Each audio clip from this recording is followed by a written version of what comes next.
heart melted seeing you with your girls. Oh yeah, I know. We're young ladies now. I know. It happens fast. It does. And Doug was telling me, he was like, I remember back when I was filming Bourne with Matt. When Matt and I were making Bourne Identity, we were like two single guys in Paris. And look at you now. Well, I'm still single, but he has procreated. I know. It's weird. It happens kind of slowly and then really fast. Yeah. You know, in a beautiful way. So You've done well, mister. thank you very much.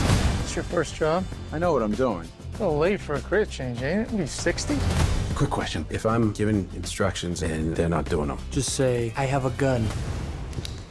What are you doing? taking notes.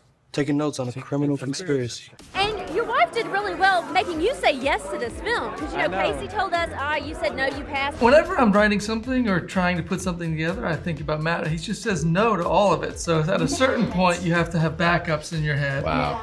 Now I've learned that, like, if I send it to his wife Lucy, I'm more likely to get a yes. Then he presented it to Lucy. Lucy's also an executive producer on this. I know. Casey likes saying she's the smart one in the couple, and he's not wrong. Yeah. Well, you've learned well, Matt. But was this the first time that Lucy's been an executive producer on a project? And how was it working with your wife on a film? Officially, yeah. I mean, she's been kind of reading every script and watching every cut of every movie for 21 years. So this was the first time we ever kind of codified it, and she didn't even want to take a credit. She was, you know, there every day. She was doing all this work on the script, and then she was like, "No, I don't want to take a credit." And the other producers on the movie, at the end of the movie, they said, and I had nothing to do with it.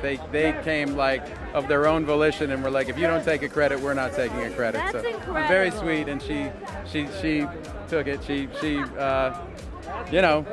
succumbed and took the credit. Well, hopefully more to come, you know? Yeah. And a great collaboration with you and Lucy, but also a great collaboration with you and Doug Liman again. What was it like teaming up with this director again so many years after the first Bourne movie? Well, he was our first choice, and he said yes, thankfully. And the movies that he's done, like his body of work really speaks for itself. And he was the perfect guy for this one. Tonally, it was really tricky, and it's a comedy set in Boston, and he absolutely nailed it. You guys did nail it, you know, and it made me think, again, I told you this earlier, Ocean's 11 gone wrong, but in the best possible ways. Did it make you miss the gang, that crew from Ocean's, being a part of this heist gone wrong? Oh, I miss those guys every day. That was such a great group to be a part of, and Casey and I both, like, it was a real seminal experience in both of our lives, and you know, hopefully, maybe someday we'll get the gang back together and do it again. Matt, it needs to happen. I mean, you know your pals, George and Brad, they're teaming up for Wolves, so we'd like to see you guys do a little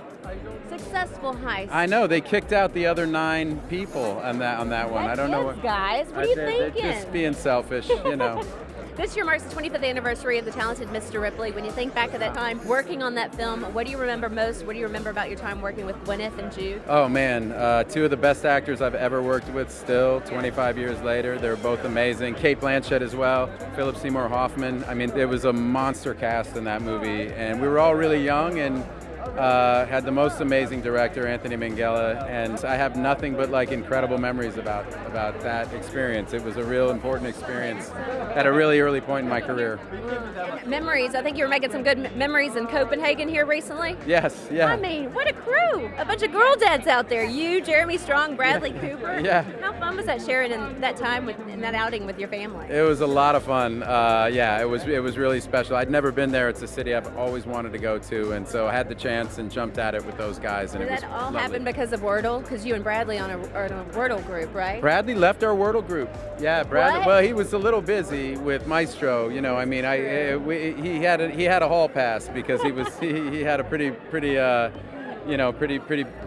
incredible day job there for a minute. But hopefully he'll come back. We can coax him back into the crew.